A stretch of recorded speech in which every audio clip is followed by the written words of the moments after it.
This training exercise will get you familiar with using forcible entry tools on doors and walls. Walk forward and open the door.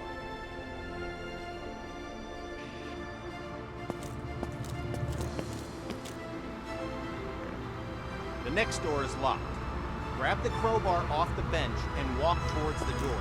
Then, break it open.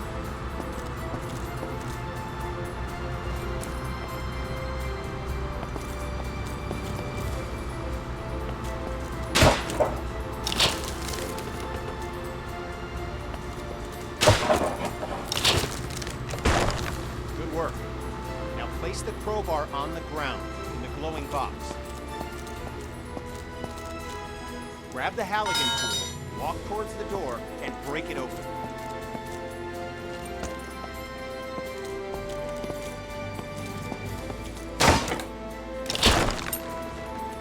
Nicely done. Place the Halligan tool on the ground in the box. Grab the demo hog off the bench, walk towards the door, and bust it open.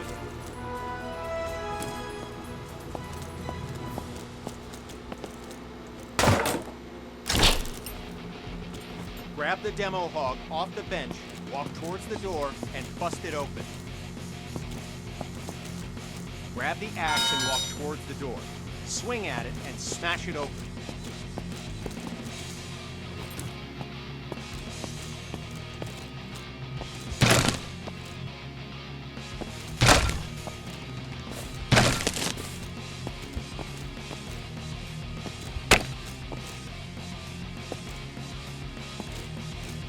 When there's no available door, create your own. You can break through some walls using any forcible entry tool. Look for the cracks in the wall and break through it with your axe.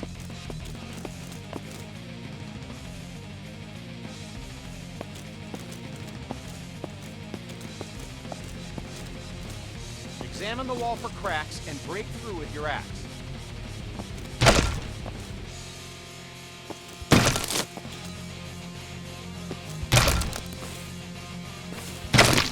Examine the wall for cracks and break through with your axe.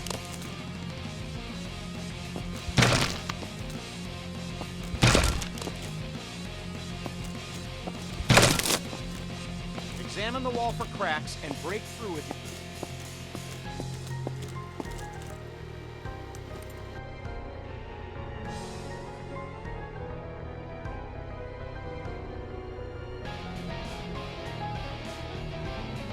This training will familiarize you with using forcible entry tools on windows to enter and exit rooms and buildings.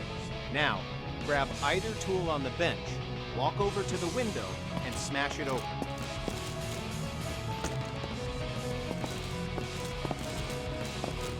Okay, now climb through the window into the next area. At times, the window is too high to reach, so you'll need to climb onto something to gain access.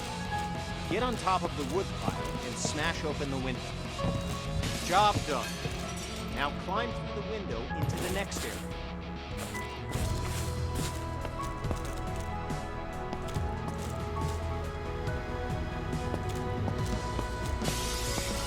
Good. We're almost done. Smash either window and climb through to the next area.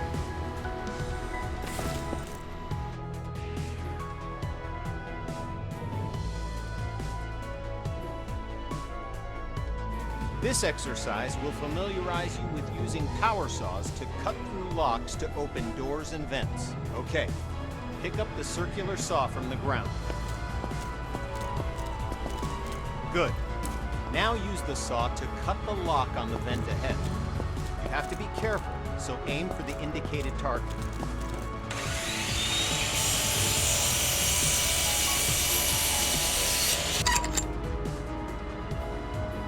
Nice.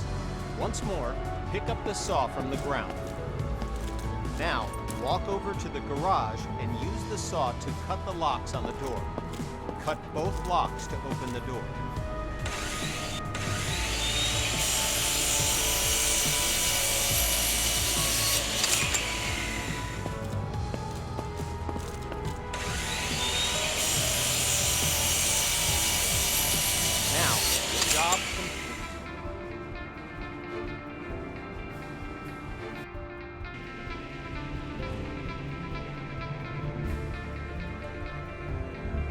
This training exercise will familiarize you with using ladders. To use a ladder, you must first attach to it. Walk over to the indicated spot and connect yourself to the ladder. Okay, now climb the ladder by pressing forward. Okay, now reconnect yourself to the ladder and climb back down to the ground.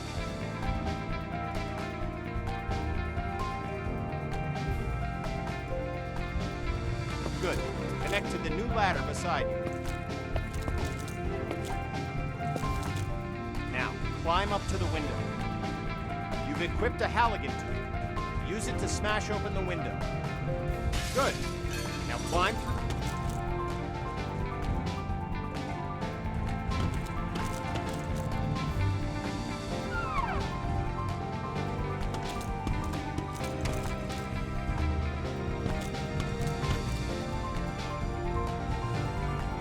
Okay, now climb back down and we'll continue.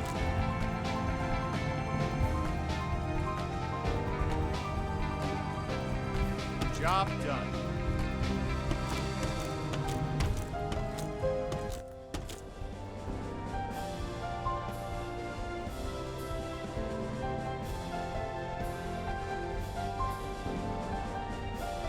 With this training exercise, we'll familiarize you with how quickly fire can spread.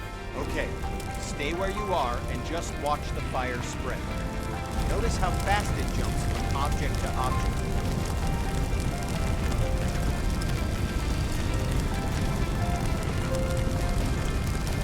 Now, grab a hose and put out the fire.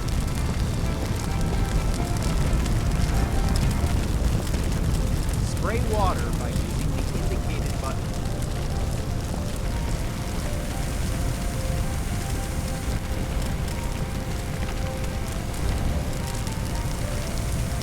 Spray water by using the indicated button. Job done. All right, once again, just watch the fire spread.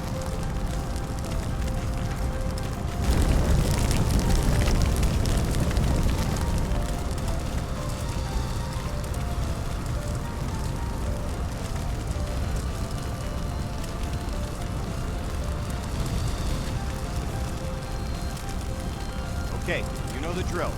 Grab a hose and put out the fire. Spray water by using the indicated button.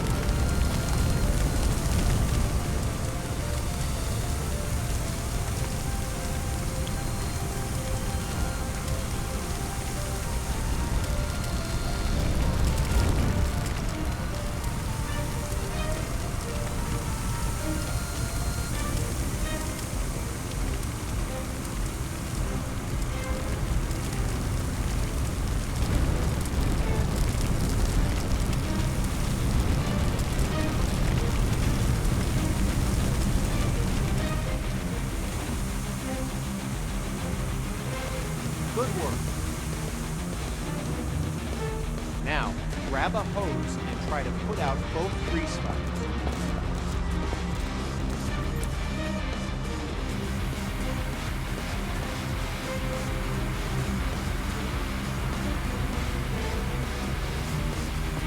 The water doesn't help, does it? In fact, it makes it worse. Water and grease fires don't mix. To fight grease and chemical fires, use a portable CO2 extinguisher. Grab an extinguisher and aim it at the base of both fires. Sweep the extinguisher side to side on the flame to make sure you put it out.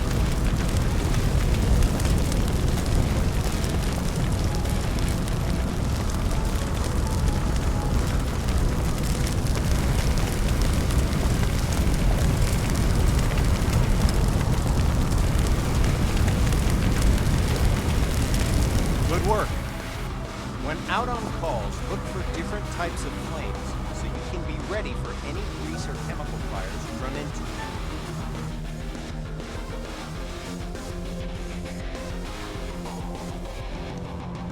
This training exercise will familiarize you with how to effectively fight a fire using the hose aiming interface. All right, grab a fire hose and enter the door in front of you.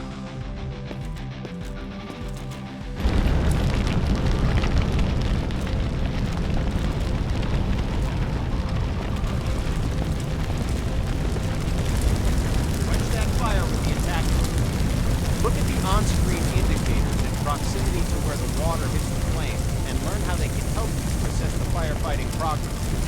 Don't hesitate to change your position to get a better aim. This helps you quench the fire as quickly as possible.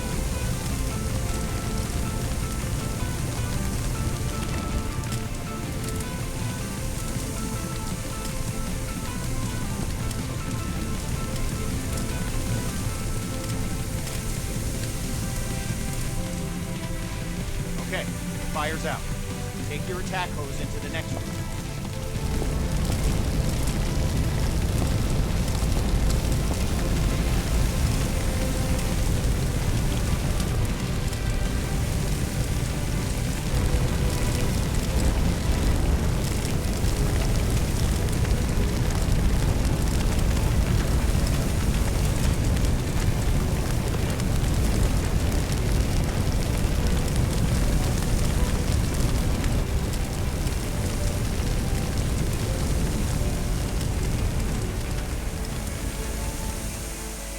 Good. Fire's out.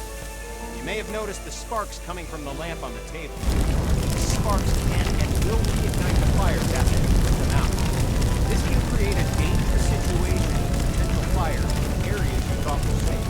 There it goes. Since electricity will restart the fire multiple times, the best way to deal with electrical fire is to cut the main power by finding and using the building's fuse box.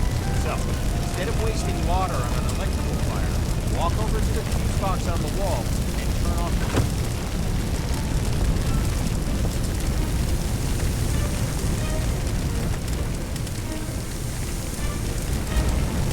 Good. Put out the fire. Okay, fire's out. Now walk into the next room.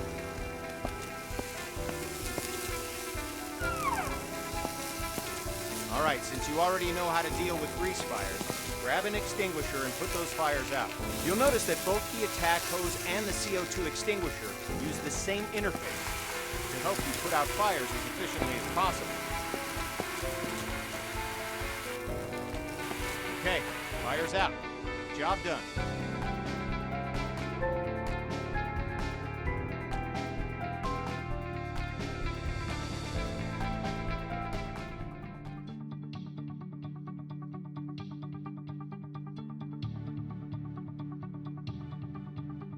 This exercise will get you up to speed on smoke, how it affects your vision, and how to effectively clear it.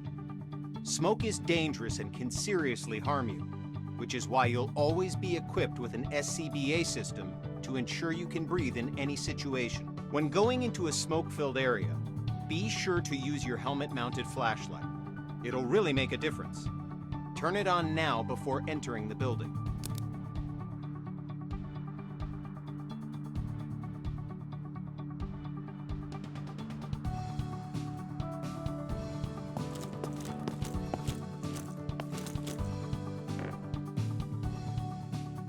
Smoke rises.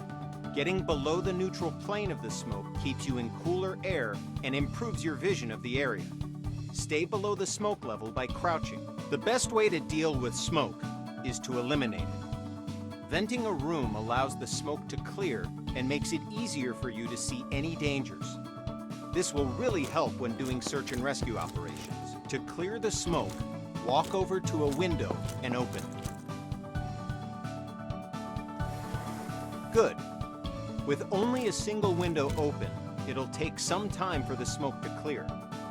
To speed up the process, open all the windows in this room.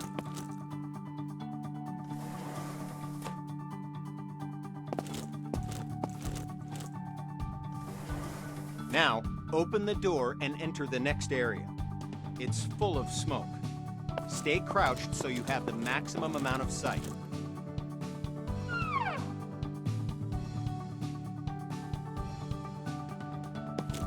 Okay, you know the drill. Stay low and open all the windows to clear the smoke.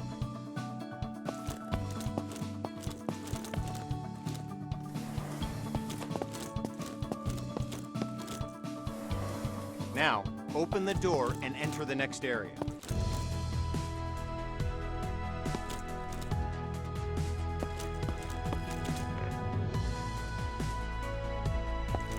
Now, open the door and enter the next area. Okay, We're going to take a different approach for this room. A smashed window is just as effective as an open window. If you need to vent smoke but run into a locked window, don't let that stop you. Grab a tool off the bench and smash both windows.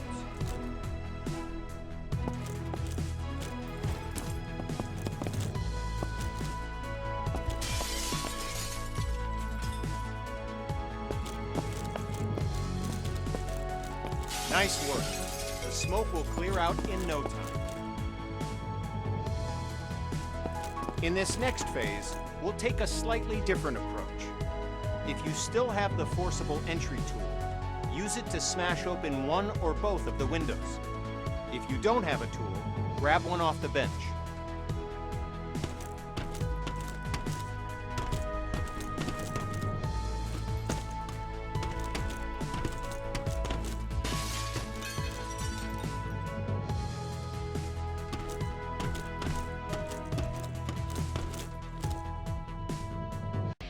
Good. Now enter the building by climbing through the window. It's smoky in here too. Remember to stay crouched to improve your visibility as the smoke clears from the window you just smashed.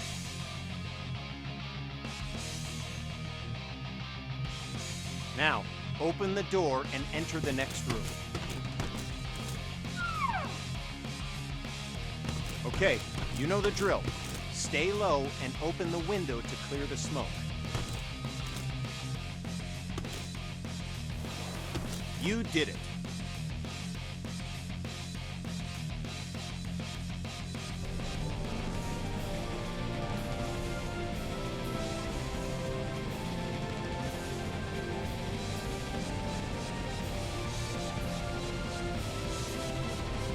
Now we're going to learn about one of the most dangerous situations you'll ever encounter, a backdraft. Backdrafts often surprise even experienced firefighters. Backdrafts occur when the oxygen within a room has been used up, and then more oxygen is rapidly reintroduced into the area. This is caused by opening a door or window in an oxygen-depleted environment. When backdrafts occur, fire explodes out of the door or window and can become a fast-moving fireball, causing damage to anything in its path, and can even badly injure you. Okay, enough talk. Now we're going to show you a backdraft event, so that you know what to look for in a potential backdraft situation. First, walk over to the window on the left and look into the room. You'll notice that the room is full of smoke, but there are no visible signs of flames. This indicates that the room is above its upper flammability limit. This means that the gas or vapor in the air is capable of producing a flash fire. It just needs an ignition source, oxygen.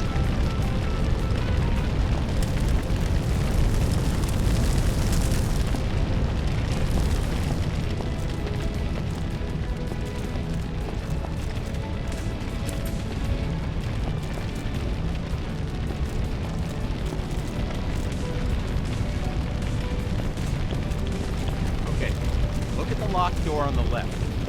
Notice that the door is different than other doors and has signs of a potential backdraft. In addition to the room being full of smoke with no visible flames, there's also smoke at the base of a door along with a pulsing sound. Do you hear it? It's a low thud. This sound seems like it's repeating because the room's trying to suck air into it. It needs oxygen to reignite the fires within. Okay, the door's unlocked. Open the door, but immediately back away from it to avoid the blast from the vacuum.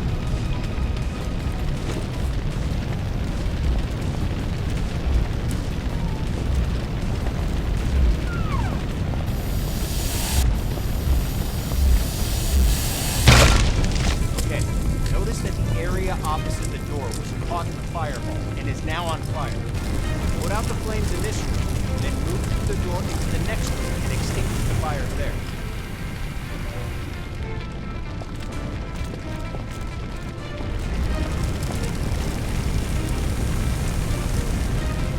Put out the fires in this room, then go through the door and into the next room to extinguish the fires there.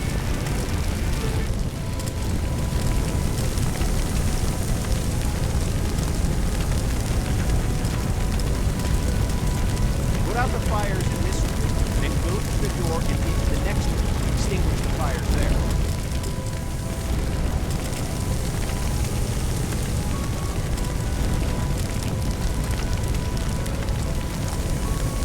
Put out the fires in this room, then go through the door and into the next room to extinguish the fires there. Good work. Now notice that the next locked door has signs of a potential backdraft. Do you see the smoke at the base?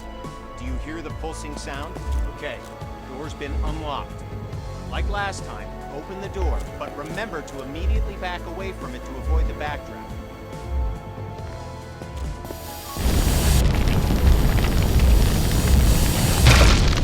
Okay, you know what to do. Put out the fires in this room, then move through the door to get to the next room so you can extinguish the fires in there.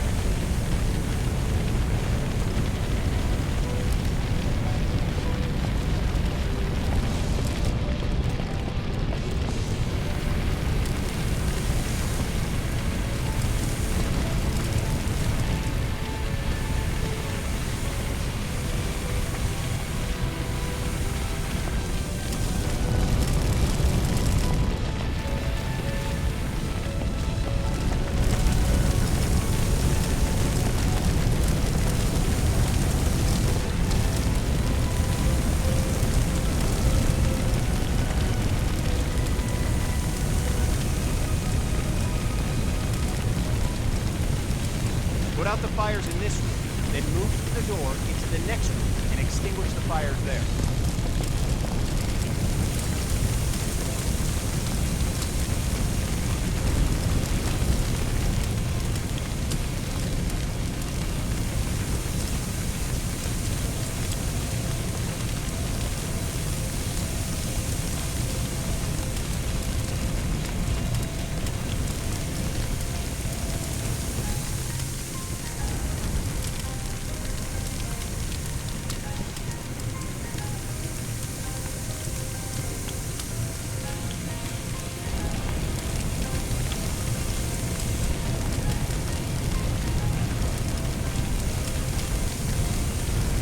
Good work.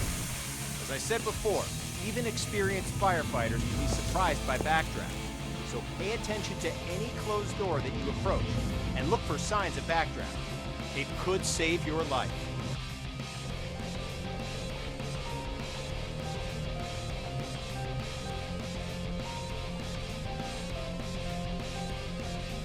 This training exercise will familiarize you with setting up attack hoses to fight fires, and show you how to connect a fire truck to a hydrant water supply. First, we'll establish a water supply line. This ensures you never run out of water when fighting fires. Now, walk over to the indicated compartment on the truck and grab a supply hose. The supply hose is the yellow one.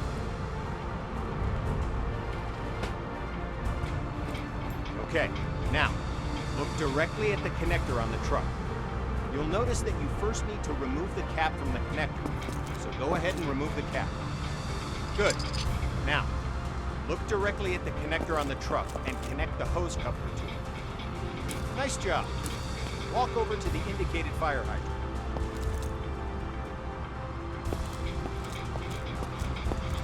Good. Just like the connector on the truck, look directly at the connector on the fire hydrant and remove the cap. After removing the cap, connect the hose coupler to the hydrant. Well done. You now have a supply line connected to the truck and will have a continuous flow of water for fighting fires. You only need one supply line connected to the truck, but to show you that there are multiple points on the truck you can connect a supply line to, we'll go ahead and connect another supply line. Walk over to the back of the truck and grab a supply line.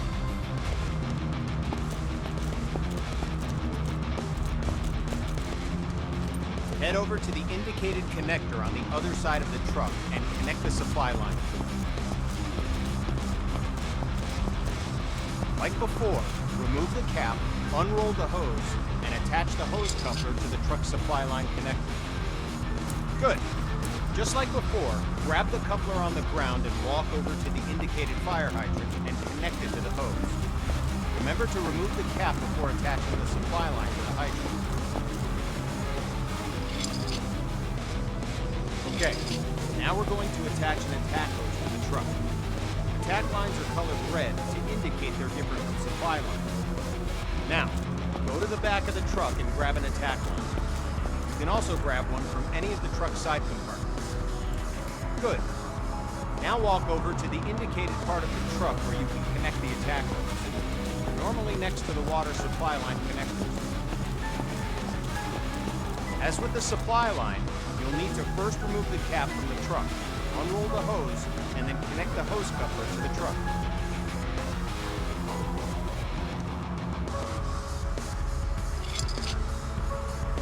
Nice. We're going to need a nozzle for the attack line. The nozzle allows you to increase or stop the flow of water as needed. Now, pick up the coupler from the ground and walk to the back of the truck. Open the lower compartment and swap the hose coupler with the nozzle.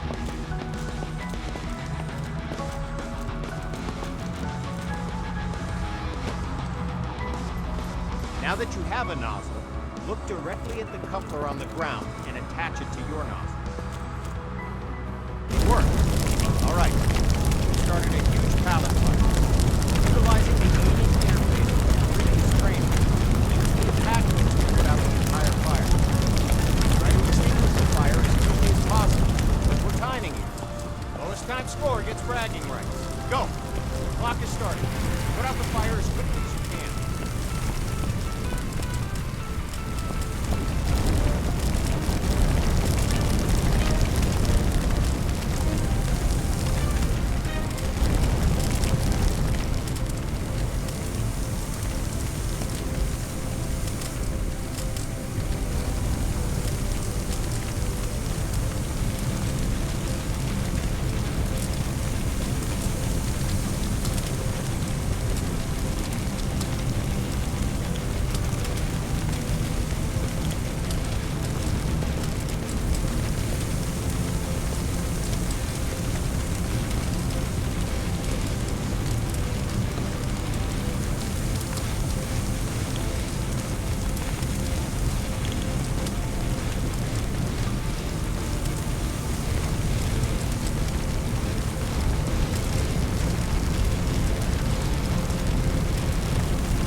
fires out. Job done.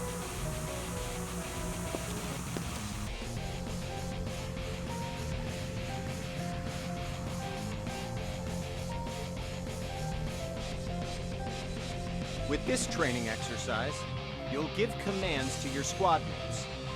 This will allow others to complete tasks for you while you focus on other objectives. Have a look at the upper right corner of your screen. You can see the AI indicator along with the associated shortcut. Point at the circle on the ground and press the shortcut for the AI that you've just seen in the upper right corner. The AI character will now walk to the indicated location. Yes, sir. Good. Now direct the AI to the second circle, followed by the third. Yes, sir. Well done. You've just learned how to give go-to commands.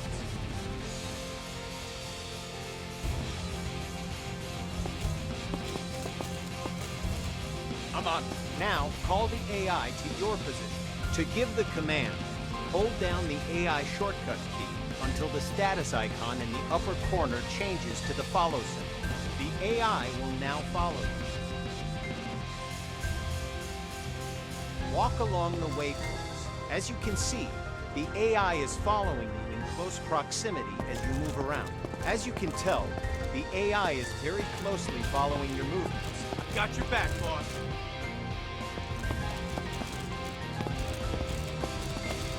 Go ahead and instruct the AI to wait. Hold down the AI shortcut key until the status icon in the upper right changes back to the idle symbol. Let's continue with the final part. 2 victims need help in that building. Your mission? Rescue them.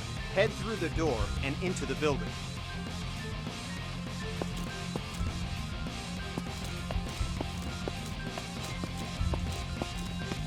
The door's locked. Instruct your AI to equip a Halligan tool and come to your location.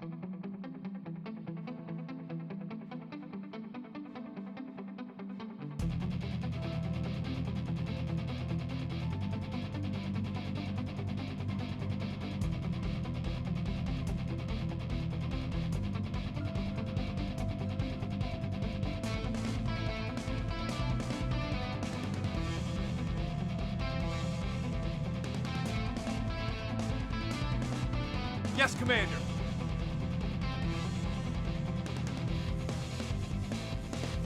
All right, you can instruct the AI to open the door for you. AI can interact with all context-sensitive objects like doors, windows, victims, and many others. Your crosshair will change when you aim at objects your AI squad mate can interact with. Press the AI shortcut key while aiming at the door to command the AI to open it. Copy that. I'll follow you. Okay, boss. Operate mode. Well done. Now, follow the indicated on-screen interaction. The AI squad mate will grab a hose and start combating the fire. Door is open, boss.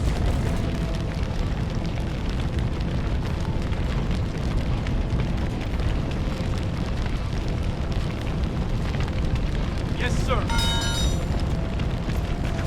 Let the AI quench the fire. Okay, boss. I'll put that fire out.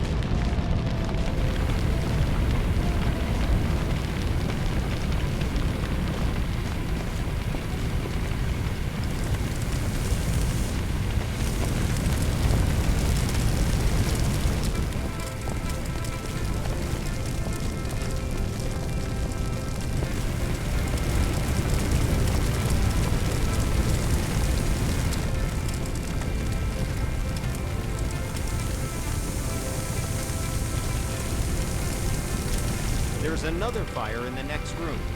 Command the AI to deal with the fire there, too. Give another go-to command to send the AI into the room with the fire. Okay, I'll check the door, boss.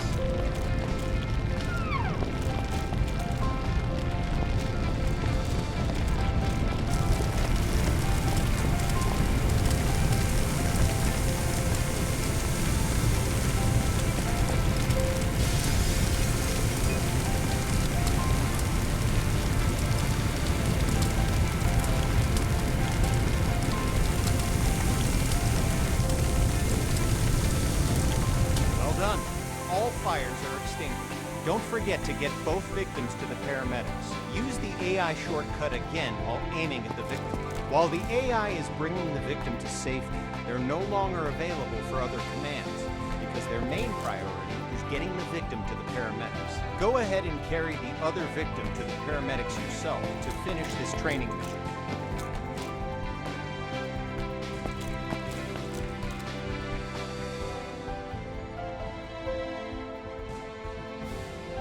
Yes, sir.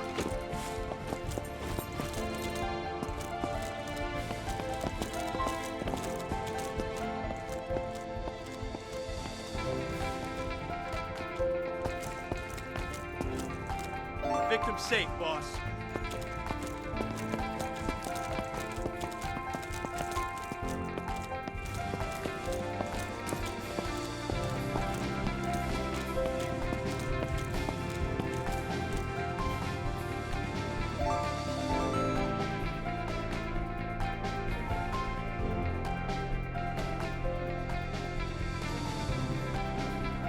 This training exercise will familiarize you with how to use ladder trucks and aerial arms to attack fires from above and to rescue victims in elevated locations. Before extending the truck's ladder, we must first stabilize it and ensure that the truck will not tip over with the ladder boom extended.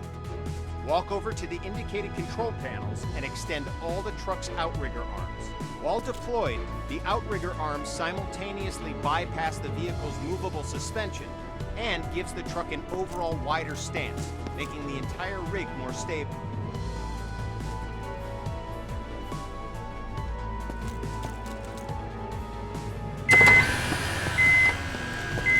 Okay, all the outriggers are extended. Walk over to the indicated area and engage the ladder boom controls. Good. The ladder arm offers you 3 degrees of movement: up, down, left, right, and forward, backward. Extending the ladder arm forward and backward effectively lengthens and shortens the length of the ladder. Now, use the indicated controls and move the ladder in the up and down directions.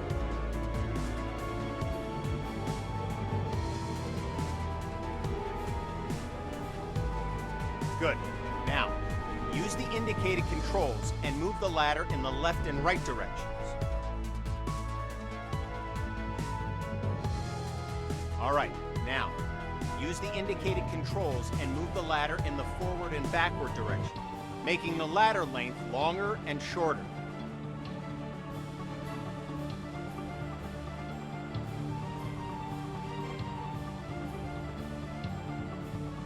Excellent. Now, you're going to use the ladder arm and bucket to rescue some victims. Use the ladder arm controls and move the ladder bucket to either indicated area. Wait for the victim to walk to the bucket. You're essentially using the ladder bucket to give them an escape route. So once the victim has reached the bucket, they've moved into the safe zone and are considered safe.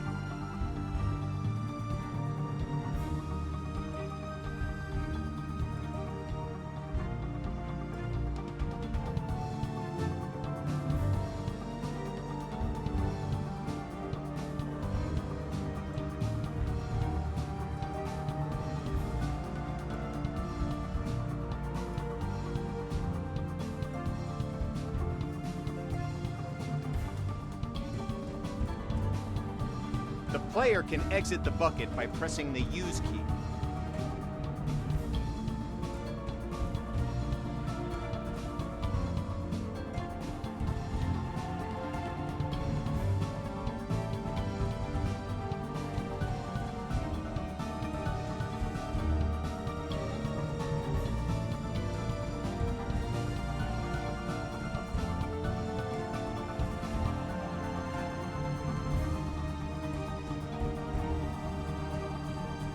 The player can exit the bucket by pressing the Use key.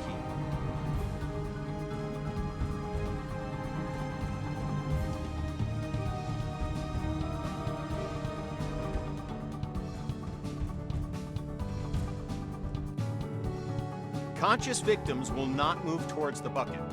You must place the bucket near the victim, exit the bucket, and interact with the victim to get them to follow you into the bucket.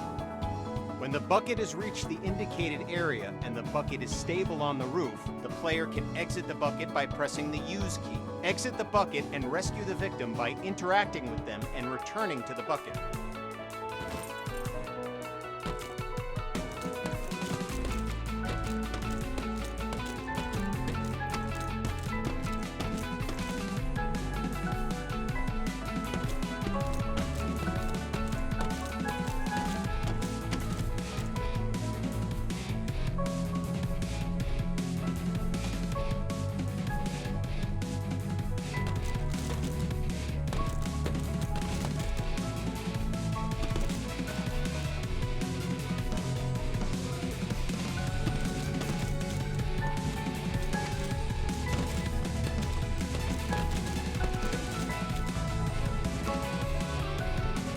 Okay, you've saved one victim. Now position the bucket near the other indicated roof and wait for the victim to reach the bucket.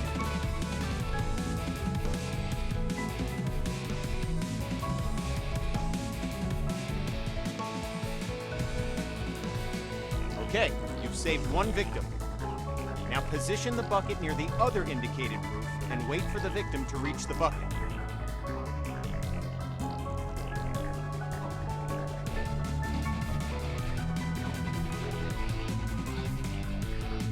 Okay, you've saved one victim. Now position the bucket near the other indicated roof and wait for the victim to reach the bucket.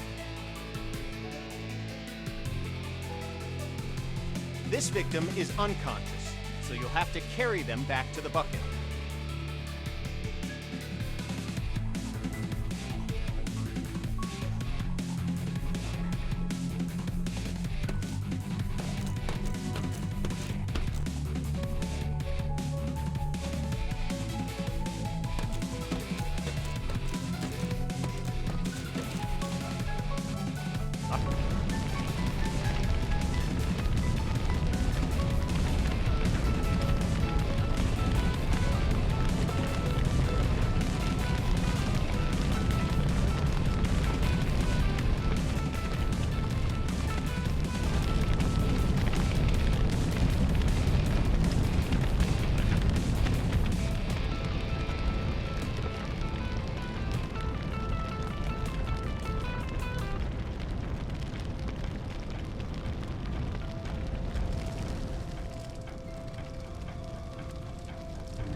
Press the indicated button now to switch back to controlling the bucket movement to try it out.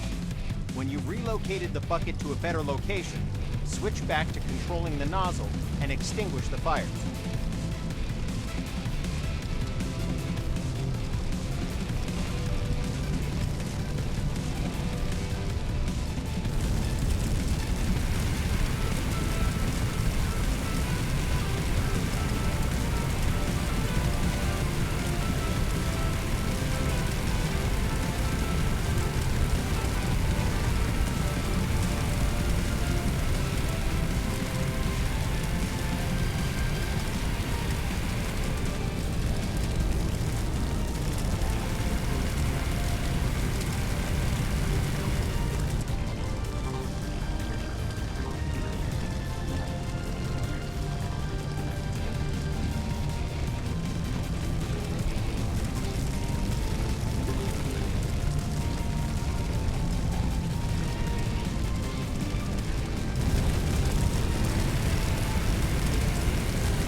are out.